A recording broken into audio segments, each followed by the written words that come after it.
లక్ష్మీనాథసమారంభాం నాదయామునమధ్యమాం అస్మదాచార్యపర్యంతాం వందే గురుపరంపరాం. యో నిత్యమచ్యుతపదాంబుజయుగ్మరుక్మా వ్యామోహితస్తరాణి తృణాయ మేనే అస్మద్గురోర్భగవతోస్య దయైకసింధో రామానుజస్య చరణౌ శరణం ప్రపద్యే. శ్రీమతే రామానుజాయ నమః. శ్రీమన్నారాయణ చరణౌ శరణం ప్రపద్యే. అందరికీ నమస్కారం అండి. మనం రామానుజ చరిత్రను తెలుసుకుంటున్నాము. ఈ మధ్యన కొంత గ్యాప్ వచ్చింది.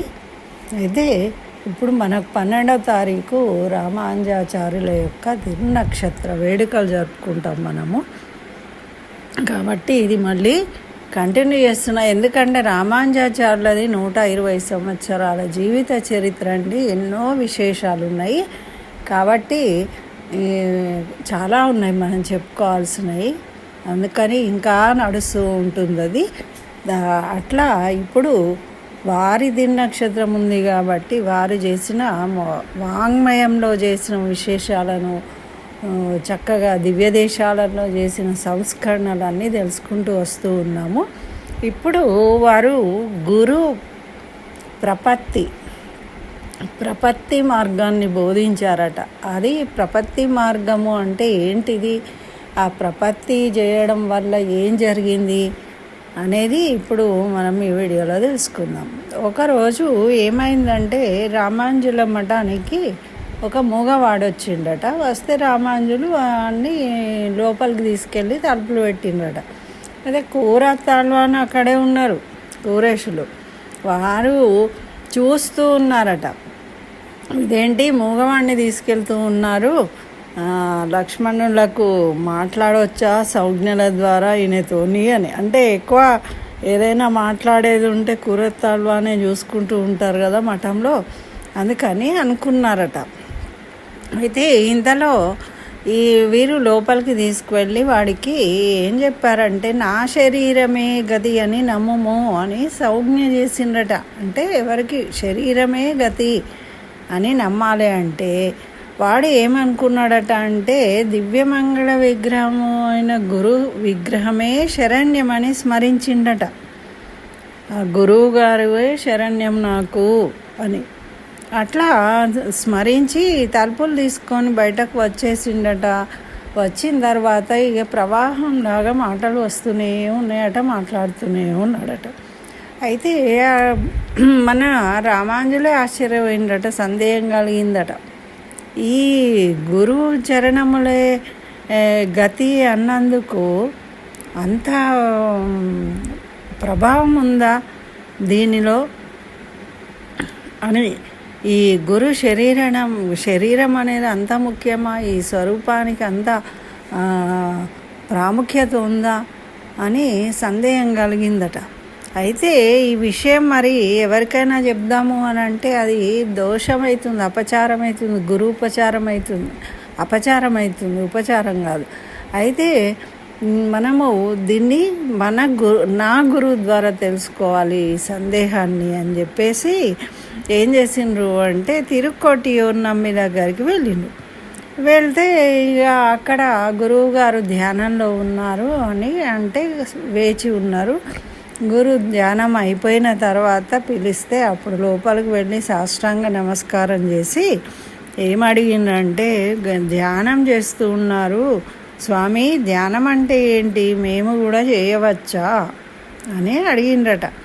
అడిగితే అప్పుడు తిరుకోటియూర్ నమ్మి గారు ఏం చెప్పిందంటే, తనకు భగవత్ స్వరూపం చూపిన ఆచార్యుని తలుచుకోవడమే ధ్యానము, వారి కథలు వినడమే శ్రవణము, వారి నామస్మరణయే జపము, పరమపద ప్రాప్తికి సోపానాలు నాయన అని చెప్పిండ్రట. అంటే ఏం చేయమన్నారు, స్వామిని అంటే ఆచార్యుని యొక్క స్వరూపాన్ని తలుచుకోవడము, వారి కథలు వినడము, వారి నామాన్ని జపించడమే మోక్ష ప్రాప్తికి, పరమపద ప్రాప్తికి సోపానాలు అని సెలవు ఇచ్చినారు. అది రామానుజులు బాగా గ్రహించుకున్నారు. అప్పుడు నమ్మి దగ్గర సెలవు తీసుకొని నమస్కరించి మళ్ళీ శ్రీరంగం వచ్చిండ్రు. ఇంకేంటి, వీరు ప్రత్యక్షంగా చూసిండ్రు. మళ్ళీ గురువుగారు కూడా ఆ విధంగా చెప్పేసరికి అందరికీ గురు చరణములే గతి అని ఉపదేశిస్తూ ఉన్నారట ఇక అందరికీ కూడా. అయితే యతిరాజుల దర్శనము, వారి సద్గుణ శ్రవణము, వారి సేవా కైంకర్యముల చేత వీళ్ళందరూ కూడా చేతనాలోకం సరాసరి వైకుంఠానికి వెళ్ళిపోతుంది ఈ ప్రపత్తి మార్గాన్ని విని బోధించడం వల్ల. ఇక పితృదేవతలందరూ సంతోషపడుతున్నారు, వారి వారికి సంబంధికులందరూ వైకుంఠానికి చేరుకుంటున్నారు అని. మరి వైష్ణవాగ్రేసరుడు రుక్మాంగదుడి వల్ల సర్వజనులు వైకుంఠానికి పోయినట్టు లక్ష్మణాచార్యులను ఆశ్రయించిన వాళ్ళందరూ వైకుంఠానికి వెళ్ళిపోతున్నారు. వీళ్ళకి కర్మ జ్ఞాన భక్తి మార్గాలు కడతేస్తాయి అంటే వాటితోనే అవసరం లేదు. ఇప్పుడు యతిరాజు సంబంధం చేత ప్రపత్తియే ముఖ్యమని తెలుసుకొని చక్కగా వీరజానది స్నానం ఆచరించి వేరే ఏ లోకానికి వెళ్ళే అవసరం లేదు. కేవలం అచ్చిరాది మార్గంలో విరజానదిలో స్నానం చేయడము, వైకుంఠం చేరడము, అట్లా చేరిపోతూ ఉన్నారట. ఇంకా ఏముంది, ఇక్కడ యమునికి భూలోకానికి వచ్చే అవసరం లేకుండా, పని లేకుండా అయిపోయిందట. ఏమో భటులకు పని లేదు, యముడికి ఏం పని లేదట. ఆయన ఆశ్చర్యపోయిందట. ఇప్పుడు అచిరాది మార్గము హడావుడిగా సాగుతూ ఉంది, మొత్తం ట్రాఫిక్ అయిపోయిందట. యమలోకానికి వచ్చేవాళ్ళు ఎవరూ లేకుండా అయిపోయినరు. దీనికి కారణం ఏంటి అని ఆయన కొంతసేపు దిగులు చెంది ఆలోచించి, భూలోకంలో యతిరాజులు అనేవారు ఉన్నారు, వీరు ప్రపత్తి బోధించడం వల్ల వీరందరూ వైకుంఠానికి పోతున్నారు. ఇక్కడ కలిపురుషుడి శక్తి ఏమో తగ్గిపోయింది ఈ ప్రపత్తి మార్గ బోధన వల్ల. అంటే మామూలుగా కర్మ జ్ఞానాలను అనువర్తించేటప్పుడు దోషాలు ఉంటాయి, కానీ ఇప్పుడు ఏం దోషాలు ఉండట్లేదు. వాళ్ళు శరణాగతి, నువ్వే గతి అని శరణు వేడుతూ ఉన్నారు కాబట్టి వారు డైరెక్ట్గా వైకుంఠానికే చేరుకుంటున్నారు అని ఆయన తెలుసుకున్నాడట. తెలుసుకొని సత్యలోకానికి వెళ్ళి బ్రహ్మగారితో చెప్పిండట, నా స్వామి ఈ విధంగా జరుగుతుంది, యతిరాజులు అనేవారు వల్ల నాకేం పని లేదు, కాబట్టి నా పదవిని ఎత్తివేయండి, యమ భటులు వీళ్ళందరూ అవసరం లేదు కదా ఇంకా, కాబట్టి ఎత్తివేయండి అని ప్రార్థించిందట. ప్రార్థిస్తే ఇప్పుడు ఈ వైష్ణవ సిద్ధాంత ప్రచారం చేస్తూ దేశం నలుమూలల ఇట్లా చేస్తూ ఉంటే ఇదే కొనసాగితే ఇది ప్రకృతికి విరుద్ధం కదా. కాబట్టి ఇట్లా చేయడం ఇది సరి అయిన పద్ధతి కాదు అని చెప్పేసి బ్రహ్మగారు ఏం చేసిండ్రు అంటే అందరూ కలిసి చక్కగా శ్రీరంగనాథునికి దగ్గరికి వెళ్ళిండట. వైకుంఠమైన కలియుగ వైకుంఠం ఇప్పుడు శ్రీరంగం కాబట్టి శ్రీరంగంలో ఉన్నారు వేంచేసి, కాబట్టి అక్కడికి వచ్చిండట. వచ్చి, తండ్రి రంగనాథ, ఒక విజ్ఞాపన చేయవచ్చాం మేమందరము, లోక వ్యవహారము విపర్యమైనప్పుడు నువ్వే కదా మాకు శరణము, అనుగ్రహం కలిగించాలి. నువ్వే అనుగ్రహంతో ఇక్కడ యతిరాజులు అనే సన్యాసి ఉన్నాడు, మీరు అర్జునునికి ఉపదేశించిన చరమోపాయాన్ని అప్పుడు ఎవరు పట్టించుకోలే, కానీ ఇప్పుడు అందరూ కూడా దాన్నే పాటిస్తూ ఉన్నారు. కర్మజ్ఞాన శక్తి దూరులైనప్పుడు నిన్ను చేరుకునేవాళ్ళు, కానీ ఇప్పుడు యమునకు పని లేదు, మీరు ఉపదేశించిన యుగంలో దానికి వ్యాప్తి లేకుండే, కానీ ఇప్పుడు యతిరాజులు సుకరం చేసిండ్రు దాన్ని, కాబట్టి యమునకి పని కల్పించు, లేదు అంటే ఎత్తివేయమంటున్నాడు. మరి ఈ విధంగా అందరూ సరాసరి వైకుంఠానికే వెళ్ళిపోతున్నారు అని కోరిండట. అప్పుడు ఓహో, యతిరాజుల వలన ఇట్లయిందా, యతిరాజుల ప్రబోధాల వల్ల అని ఇట్లా కూడా ప్రవచనాలు చేయవచ్చా అని ఆశ్చర్యపోతుండట శ్రీరంగనాథుడే. మరి ఇంతకుముందు లీలా విభూతి నిత్య విభూతి అని రెండు ఉండేవి. అవసరమైనప్పుడు దుష్ట శిక్షణకై నేను లీలా విభూతిలో అవతరించేవాడిని. ఇప్పుడు మరి ఈ విధంగా చేస్తూ ఉంటే ఇంకా అవతరించే అవసరం ఉండదు, లీలా విభూతి ఉండదు, అంతా నిత్య విభూతి ఒకటే అయిపోయేటట్టున్నది. కాబట్టి సాత్విక రాజస తామస జనులు ఉంటారు కాబట్టి సాత్విక జనులు ఎప్పుడూ అలాగే ఉంటారు. రాజస తామస జనులను నేను యమలోకానికి వచ్చేనట్లు చేస్తాను. యముని స్థానాన్ని ఎత్తివేయవలదు, అలాగే ఉంచండి. అది ప్రకృతి సిద్ధంగా నా కార్యక్రమాలు ఎలా ఉండాలో అలాగే ఉండాలి. అది కాబట్టి మీరు ఏమీ బాధపడే అవసరం లేదు అని వాళ్ళకి మాట ఇచ్చి పంపించేసిందట. పంపించిన తర్వాత ఇక ఏముంది, సంధికాలంలో క్రిమికంఠుడు అనే రాజును సృష్టించారట. వారు ఎట్లా అంటే యమధర్మరాజుకు మిత్రుడు, కలిపురుషుడికి సఖుడు, ద్రోహి, భగవద్వేషి. తెలుసు కదా మనకు రాక్షసులు, వేరే యుగాలలో ఉన్న రాక్షసులు ఎట్లనో ఈ క్రిమికంఠుడు అనే రాక్షసుడు అట్లాంటి వాడు. శైవ మతానురక్తుడయి ఇంకా ఏం చేస్తాడు, హరిద్వేషి, హరినామ స్మరణ చేసే వాళ్ళను బంధించడము, శిక్షించడము, శివభక్తులు కాని వాళ్ళను శిరచ్ఛేదం చేయడము, తర్వాత వారి మార్గము ఇతరులు అనుసరించకపోతే వాళ్ళని జైళ్ళల్లో వేయడము, లేదు వాళ్ళ చేత పండితుల చేత శివ పరతరం నాస్తి అని, శివుడు తప్ప వేరేది లేదు అని వాళ్ళ చేత పత్రం మీద రాయించుకోవడం, చేవ్రాలు అంటే సంతకాలు పెట్టించుకోవడం, ఇట్లా చేస్తూ ఉన్నారట. చేస్తూ ఉంటే ఇంకా కొంతమంది ఏమో విద్యానాశనం, పోని మనకున్న పాండిత్యం మనకే ఉంటుంది కదా, మరి ఇలాంటప్పుడు అపాయం తొలిగితే చాలు, లేకుంటే శిక్షించబడతాము అనే బాధతోని వాళ్ళు సంతకాలు పెట్టేవాళ్ళట. అయితే నాలురావు అనే అతను రాజు దగ్గరనే మంత్రిగా చేసే అతను కూరత్తాళ్ళు అనే యొక్క శిష్యుడు. అతను ఒకసారి తన వంతు వచ్చింది చేవ్రాలు రాయడం. అయితే గురువు గారు రాసిన తర్వాత నేను రాస్తే బాగుంటుంది, నేను ముందు రాయకూడదు అని చెప్పి ఆయన ఏం చేసిండట అంటే, శ్రీరంగంలో మహాపూర్ణులు, యతిరాజులు అనేవాళ్ళు ప్రముఖ వైష్ణవులు ఉన్నారు, వాళ్ళు కనుక చేవ్రాలు చేస్తే అందరూ చేసినట్టే అని రాజుకు చెప్పిండట. చెప్తే రాజు ఇంకేమున్నది, శూరులు వేగవంతులు అయిన దూతలను వాళ్ళిద్దరిని తీసుకొని నిర్బంధం చేసి పట్టుకొని రండి పోయి శ్రీరంగానికి అని పంపించాడు. వాళ్ళు శ్రీరంగానికి వచ్చిండ్రు. మరి నాదమున్న మఠం ఎక్కడుంది అని అడుగుతూ ఉన్నారనమాట.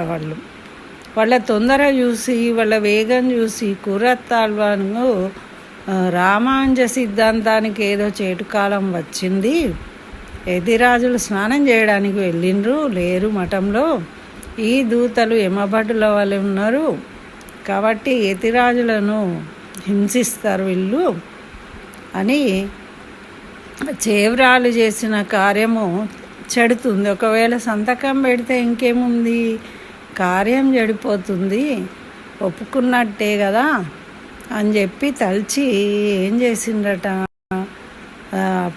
గురువును రక్షించేవాడే కదా సరి అయిన శిష్యుడు అని తలిచి కూరత్వాళ్వాను యతిరాజులకు చెప్పకుండానే వారి యొక్క త్రిదండము, కాషాయ వస్త్రాలు, కమండలము ధరించి రండి రండి నేనే మన్నాదుడను అని దూతలను పిలుచుకొని పోయిండట. అయ్యో ఇతడు గురుభక్తి చేత పోతూ ఉన్నాడే అని మహాపూర్ణులు వారిని వెంబడించిండట. ఇట్లా వీళ్ళు వెళ్ళిపోయిండు. ఊడేవాళ్ళ చూసేసరికి తెలిసింది అక్కడ సంగతి వేరే ఇతర శిష్యుల వల్ల. అప్పుడు కూరేషులు ధరించే తెల్ల వస్త్రాలు ఉంటే అవి ధరించిండటం. ధరించి మరి ఈ రాజభయానికి ఏం చేయాలి, స్వామినే అడుగుదాము అని రంగనాథుల దగ్గరికి పోయి చెప్పిండ్రట. చెప్తే అప్పుడు నాయన నేను దివ్యమంగళ విగ్రహాన్ని కాపాడుకోముందు ఊరు వదిలి వెళ్ళిపో అని సెలవిచ్చిండ్రట. ఆ రకంగా వీరు ఊరు వదిలి వెళ్ళడం ప్రారంభించిండ్రు. అయితే రాజభటులు వెళ్తూ వెళ్తూ వాళ్ళకి అనుమానం వచ్చిందట. ఏమని అంటే, మనము యతిరాజులను తీసుకొస్తున్నాం, వారి పక్కన ఉండే కూరత్తాళ్ళు అని ఉండాలి కదా, మరి వారు అక్కడే ఉన్నట్టున్నారు, వారిని కూడా తీసుకొద్దామని మళ్ళీ వెనుకకు వచ్చిందట. వస్తే కొంతమంది ఏం చెప్పిండ్రు, కొంతమంది స్వాములు ఊరు వదలు వెళ్ళిపోతున్నారు అన్నారట. అయితే అప్పుడు ఈ రాజభటులు ఏం చేసిండ్రు, 2 గ్రూపులుగా మారి ఒకళ్ళు ఒకవైపు వెళ్తూ ఉన్నారు. అట్లా వీళ్ళను వెంబడించి వస్తున్న రాజభటులు వస్తున్నారు అని గమనించి యతిరాజులు ఏం చేసిందంటే కింద ఉన్న మట్టిని తీసుకొని మంత్రించి అందరి శిష్యులకు ఇచ్చారట. దాన్ని వాళ్ళ మీద జల్లితే ఆ మంత్ర ప్రభావం వల్ల వాళ్ళు చూడలేక వెనక్కి వెళ్ళిపోయినరు, వీళ్ళు ముందుకు సాగిపోయినరు అన్నమాట. అట్లా వెళ్ళిపోయిన తర్వాత ఇంకా ఒకరోజు రాత్రి అయిపోయింది. అట్లా వెళ్తూనే ఉన్నారు కొండలు గుట్టలలో. వెళ్తూ ఉంటే వీరికి కొంతమంది వేటగాళ్ళు, అయితే చీకట్లో తెలియదు కదా ఎవరు మీరు, అయితే అక్కడెవరో ఉన్నారు అని నెగళ్ళు కనిపిస్తున్నాయని వీరు అక్కడికి చూసిండ్రట. చూస్తే వాళ్ళు ఏం అడిగినరు, అయ్యా ఎవరు మీరు అని అడిగినరట. అయితే మేము శ్రీరంగం నుండి వస్తూ ఉన్నాము అని తెలియజేసిందట. అయితే అప్పుడు వాళ్ళేం అడిగినారు, శ్రీరంగంలో యతిరాజులు ఉన్నారు కదా, వారు క్షేమంగా ఉన్నారా అని అడిగినరట. అడిగితే అవును మీకెట్లా తెలుసు అంటే, అయ్యో మా గురువు గారైన చెప్పారు, మాకు తెలుసు, వారి శిష్యులు మా గురువుగారు తిరుమలై నల్లాన్ అనేవారు యతిరాజుల శిష్యులు, వారే మా గురువుగారే మీకు శరణు అని మాకు తెలియజేసిండ్రు. అప్పటి నుంచి మేము యతిరాజుల భక్తులమయ్యాము. వారు ఇటువైపే వస్తూ ఉన్నట్టు మాకు సమాచారం అందింది. అందుకే మేము భోజనము చేయకుండా ఈ విధంగా వారిని వెతుకుతూ వస్తూ ఉన్నాం, వారి కోసమే అని చెప్పిందట. అప్పుడు వారు సంతోషించి, మీరు యతిరాజులను చూడాలనుకుంటున్నారా అని అడిగినట వాళ్ళ శిష్యులు. మీకు సంతోషం అవుతుందా అంటే, అయ్యో మేము దానికోసమే ఎదురు చూస్తున్నాం కదా అంటే, అప్పుడు వీరే యతిరాజులు అని చూపించిండ్రట. చూపించగానే వాళ్ళు సాష్టాంగ నమస్కారం చేసి యతిరాజులకు త్వమేవ శరణం మమ అని పాదాలు బట్టి వాళ్ళు ఆశీర్వాదం తీసుకున్నారట. అయితే వాళ్ళ కొత్త వస్త్రాలు, కందమూల ఫలాలు అన్నీ ఇచ్చి అక్కడ మంటలు పెట్టి చలికి బయట చీకటి కదా, వాళ్ళని చలి నుండి కాపాడినరట. కాపాడిన తర్వాత అప్పుడు తిరుమలై నల్లాన్ను వీరు ఆశీర్వదించిండ్రట, రామాంజులు ప్రశంసించారట. అట్లా అయినాక మరి శ్రీరంగంలో ఉన్నవారు తమను గురించి బాధపడతారు కదా, మేము ఎటు పోయినామో అని, మీలో ఎవరినైనా ఒకళ్ళను శ్రీరంగం పంపించి మా క్షేమ సమాచారాన్ని తెలియజేయండి అని వాళ్ళల్లో ఒక అతన్ని పంపించారు. పంపించినాక ఈ వేటగాళ్ళు ఏమంటారు అంటే, ఇక్కడికి కొంచెం కోసు దూరంలోనే మా యజమాని ఇల్లు ఉంది, మరి మీరు ఆ యజమాని వేటకు వెళ్ళి ఉన్నాడు, శ్రీమన్నాథన్ అని మా పరమ గురువులని చెప్పుచుండే వీరిని గూర్చి అని వారికి తెలియజేసి వాళ్ళ ఇంటికి తీసుకువెళ్ళిండ్రట. అయితే అప్పుడు ఆయన శ్రీమన్నాథన్ అనే అతను ఇంట్లో లేడు కాబట్టి ఆయన భార్య ఉంది, ఆమె చక్కగా వీళ్ళని ఆహ్వానించిందట. ఆహ్వానించిన తర్వాత ఏం చేసింది అంటే, మహావైష్ణవులు మన ఇంటికి వచ్చిండ్రు కదా, వాళ్ళు వస్తుండకూడదు అని ఏం చేసింది, ఆమె అక్కడ ఉన్న ఒక కట్టళై అనే బ్రాహ్మణ గృహం ఉంటే వాళ్లకు వీళ్ళ కోసం వంట చేయడానికి నెయ్యి, బియ్యము, పప్పులు, చక్కెర అన్ని పదార్థాలు పంపించింది వాళ్ళను యతిరాజుల కోసము వంటలు చేయమని. అప్పుడు ఈ మన్నాథన్ ఇంటికి వచ్చి, అయ్యో వైష్ణవులు వచ్చిండ్రు కదా, నేను లేను అని ఊరుకున్నావా, ఏం చేసినావా అని అడిగిండట ఆమెను. అంటే లేదు, ఇట్లా పంపించిన వాళ్ళకు వాళ్ళు వంటలు చేస్తున్నారు, వీరు రాత్రికి సపరివారంగా కట్టలయ్య వారి ఇంటికి చేరుకున్నారు. వీళ్ళందరూ ఇక అక్కడికి పంపించేసిండ్రు వీళ్ళ భార్యకు చెప్తే. అప్పుడు వీళ్ళందరూ కూడా, అయితే ఆమె ఏం చేస్తుంది అంటే, ఆమె భర్తనేమో భుజించి పడుకున్నాడట వీళ్ళందరూ పోయే వరకు. ఆమె ఇంకా భోజనం చేయకుండా చూస్తూ ఉంది. అయితే ఆహా, నా అదృష్టము ఈ రోజున మరి ఎవరి మొహం చూసినో ఏమో మీ అందరూ తెలియజేసి పెట్టే భాగ్యం లభించింది నాకు. నేను ఇంకా భుజించలేదు, శీఘ్రంగా వంట చేసి మీకు అందరికీ పెడతాను అని సంతోషపడిందట. సంతోషపడి అప్పుడు ఆమె ఏమంటుంది అంటే, వచ్చిన వారి పీడ వదలని చేయు దానము తామసమవుతుంది, ఆదరణ లేని భోజనము తినకూడదు, దానివల్ల పరిగ్రహించిన వారికి దుఃఖం కలుగుతుంది, స్వల్పమైనా సరే చక్కగా వారిని కూర్చుండబెట్టి నమస్కరించి తన వలన కావాల్సినది ఏంటిదో తెలుసుకొని శక్తి కొలది ఇవ్వాలి, అట్లా ఇచ్చితే ప్రీతితో ఇచ్చిన దానము పెద్దలు తృప్తి పడతారు. అమ్మా, నీవు అట్టి ప్రియముతో పిలిచినావు, మేము తృప్తి చెందినాము అని తెలియజేసిండ్రట వీళ్ళు. అయ్యా, మేము చేసిన పుణ్యమో పెద్దలు చేసిందో తపస్సో శ్రీ వైష్ణవ స్వాములు మీరిచ్చడికి రావడము భుజించడం అన్నది మాకు ఎంతో విశేషము. భోజన సామాగ్రి పుష్కలంగా వచ్చి ఉన్నది, నేను ఇంకా భుజించలేదు, మీకు ప్రార్థించిన చాలనుకుంటున్నాను అని ఆమె సందేహిస్తూ ఉన్నదట. ఇంకా మీకు ఆ శంక అవసరం లేదు, నేను యతిరాజచంద్రుల శిష్యురాలినే అని ఆమె చెప్తూ ఉన్నది. చెప్తూ ఏమంటుంది అంటే, నీవు చెప్పినది విశేషమే, వేటగాళ్ళ నడుమ అడవిలో కుగ్రామంలో ఉన్న నీకు యతిరాజ దర్శనం ఏ విధంగా జరిగింది, నువ్వు శిష్యురాలు అంటున్నావు అన్నారట వాళ్ళు.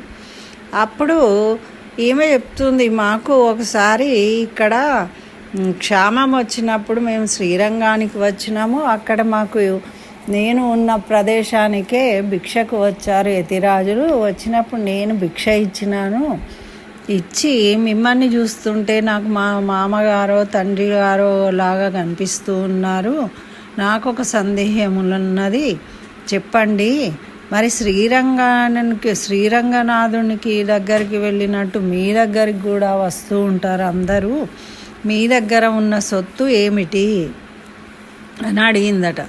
అంటే అప్పుడు వారు సంతోషించి, నా వద్ద ఒక మంత్రరత్నం ఉంది, దాన్ని నా వద్దకు వచ్చిన వారికి ఇస్తూ ఉంటా, ఆ గొప్ప సొత్తు కోసమే అందరూ నా కోసం కాచి ఉంటారు అని యతిరాజులు చెప్పిండ్రట. చెప్తే అప్పుడు ఆ మంత్రాన్ని నాకు కూడా ఉపదేశించండి అని కోరిన, అప్పుడు నాకు ఆ మంత్రాన్ని ఉపదేశించిండ్రు అని తెలియజేసిందట. అయితే తెల్లవారి మళ్ళీ ఆ మంత్రాన్ని మర్చిపోయిన నేను అని మళ్ళీ ఉపదేశించినప్పుడు ఈమె ఏమడిగిందట అంటే, మీరు మీ పాదుకలను ఇవ్వండి నేను పూజించుకోవడానికి అని కోరిందట. కోరితే శ్రీరామచంద్రులు భరతునికి ఇచ్చినట్లు నాకు యతిరాజులు పాదుకలను ఇచ్చిండ్రు, నేను వాటిని భక్తితో పూజిస్తూ ఉన్నాను, నా దగ్గర ఆ పాదుకలు కూడా ఉన్నాయి అని మేము ఆ పాదుకలను తీసుకొని వచ్చినప్పటి నుండి మాకు ఎటువంటి కరువు కాటకాలు లేకుండా సుభిక్షంగా ఉన్నది అని ఆమె తెలియజేసిందట. ఈ వృత్తాంతం అంతా చెప్తే అప్పుడు జ్ఞప్తికి తెచ్చుకున్నారట. తెచ్చుకొని అమ్మా నీవు యతిరాజుల శిష్యురాలవే, వాటి పాదుకలను కూడా చూపి అని అంటే చూపించిందట. వాళ్ళందరూ దర్శనం చేసుకున్నారట.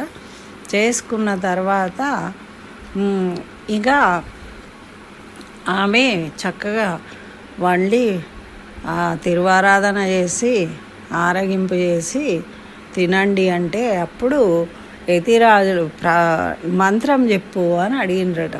అడిగితే ఆమె మంత్రాన్ని కూడా చెప్పిందట. చెప్పినప్పుడు యతిరాజులు సంతోషించిందట. మరి ఇందులో యతిరాజులు ఎవరో గుర్తిస్తావా అని అడిగినరట. అడిగితే ఆమె అందరినీ చూసి ఆ పాదాలను చూసి ఆ పాదాలు ఎవరికైతే ఆమెకి ఇచ్చిన పాదుకల లేవో వాళ్ళని చూసి గుర్తుపట్టి వీరే యతిరాజులు అని చెప్పిందట. ఒక్కొక్కరికి పాదుకలు ఉన్నవేమో అని చూసి వీరు కాదని చూసి ఆ కాళ్ళని చూసి ఆమె గుర్తుపట్టిందట యతిరాజులు. అప్పుడు వాళ్ళు వీరే యతిరాజులు అని చెప్పగానే మరి మీరు ఎందుకు కాషాయ వస్త్రాలు ఉండాలి కదా, తెల్లని వస్త్రాలు ధరించిండ్రు, మీకు దండం ఏది అని అడిగిందట ఆమె. అంటే అప్పుడు వారు అక్కడ జరిగిన విశేషాన్ని చెప్పి అవును సన్యాసిగా ఉన్నప్పుడు కాషాయ వస్త్రాలు ధరించి ఉండాలి, ఈ విధంగా ఇట్లా ఉంటే ఎవరు గుర్తించరు అని చెప్పి వీరేమనుకున్నారు అంటే కాషాయ వస్త్రాలు తెప్పించుకొని వేసుకోవాలి అని నిర్ణయించుకొని ఆ రోజు రాత్రి వీరు భుజించి పడుకున్నారట. ఆమె భర్త దగ్గరికి వీరి యొక్క తీర్థాన్ని తీసుకొని వెళ్ళి లేపిస్తే నువ్వు భోజనం చేసినావా అని అడిగినరట. అంటే లేదు చెయ్యలేదు అంటే మరి వాళ్ళు చేసిండ్రా వైష్ణవులు అన్నారట. అంటే చేసిండ్రు అంటే మరి చేసినా నువ్వెందుకు చేయలేదు అని అడిగిండట ఆమె భర్త. మీరు కూడా వైష్ణవులు అయితేనే నేను భోజనం చేస్తా అని అన్నదట భర్తతోని ఆ తీర్థం ఇచ్చి. అప్పుడు ఆయన కూడా అవును నాకు కూడా వైష్ణవులు కావాలనే ఉన్నది, నేను కూడా ఆచార్యులను సేవిస్తా అని చెప్పిండట. చెప్తే ప్రతిజ్ఞ చేసిండట. చేస్తే సరే ఇప్పుడు వాళ్ళు నిద్రపోతారు, రేపు పొద్దున ఆచార్యులను శరణు వేడుతా అంటే సరే అని ఆమె అప్పుడు భోజనం చేసిందట. చేసి తెల్లవారిన తర్వాత వారు యతిరాజులను శరణాగతి చేస్తే వారు అతనికి పంచ సంస్కారం చేసి తిరుమంత్రోపదేశం చేసిండట. గోవిందదాసుడు అని పేరు పెట్టారట ఆయనకి. అయితే అప్పుడు శ్వేత వస్త్రాలను తీసి కాషాయ వస్త్రాలు ధరించాలి అనుకున్నారు. ఆమెకేమో కొంగు పిరాట్టి అని పేరు పెట్టారట ఆయన భార్యకి. ఆ విధంగా వాళ్ళను సంస్కరించి ఆశీర్వదించిన దంపతులను. తర్వాత శ్రీరంగనాథి కంచి వరదరాజస్వామి ద్వారా కాషాయాన్ని తీసుకున్నా అని చెప్పి, కానీ ఇప్పుడు తప్పదు అని కాషాయ వస్త్రాలను ఇంకో దండాన్ని వీరు అక్కడ తెప్పించుకొని వాటిని వరదరాజస్వామిని స్మరించుకొని వాటిని ధరించిండ్రట. ధరించి అక్కడ 3-4 రోజులు ఉండి తర్వాత అక్కడి నుంచి పడమర దిక్కు ప్రయాణం ఇంకా చేయాల్సినవి చాలా ఉన్నాయని వెళ్దాం అనుకున్నారు. అయితే ఏంటి అంటే ఏదో అక్కడ రాజు చేయబట్టి భయపడి పారిపోయి వచ్చామనే అశాంతి లేకుండా ఈ దంపతుల భక్తి శ్రద్ధలను చూసినప్పుడు వీరు చాలా ఆనందం కలిగిందట. ఇక్కడ వీళ్ళని ఉద్ధరించడానికే ఇక్కడికి వచ్చినట్టుగా ఒక మంచి పని జరిగింది అని యతిరాజులు సంతృప్తులైనరట. ఇంకా చాలా చేయాల్సినవి ఉన్నాయి కాబట్టి మేము వెళ్తాము అని చెప్పేసి వాళ్ళని ఆశీర్వదించి ఆ దంపతులను వీరు ముందుకు ప్రయాణం చేసిండ్రట. మరి ఇంకా ఎక్కడికి వెళ్ళారు, ఏం చేశారు అనేవి అవన్నీ మనము ఇంకా పూర్తి తెలుసుకుందాం. స్వస్తి. జై శ్రీమన్నారాయణ. సర్వం శ్రీకృష్ణ చరణారవిందార్పణం.